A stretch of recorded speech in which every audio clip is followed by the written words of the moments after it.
The Associated Press, AP, is suing 3 Trump administration officials in federal court for banning AP reporters from some of President Donald Trump's events, the Oval Office and Air Force One. The AP alleges the ban violates the First Amendment, as well as the Due Process Clause of the Fifth Amendment.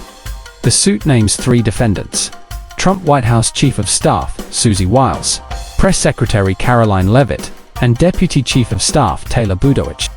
The AP is seeking an emergency hearing and a court order to declare the ban unconstitutional and require them to rescind it. Some background. Earlier this month, the AP, one of the world's largest news outlets, was singled out by the White House for continuing to use the phrase Gulf of Mexico, even though Trump renamed the body of water Gulf of America.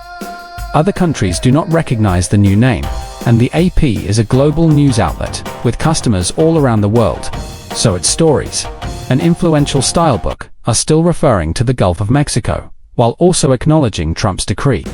The ban was first implemented on February 11th.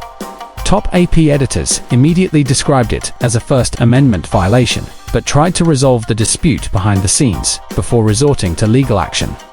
What's in AP's legal filing?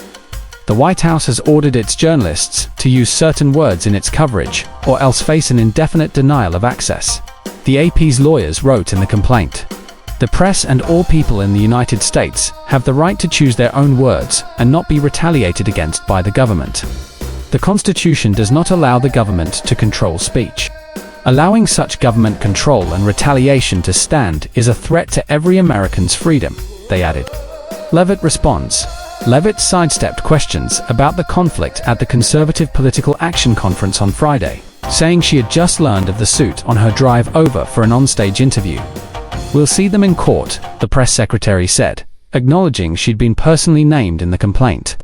CNN's David Wright contributed to this report.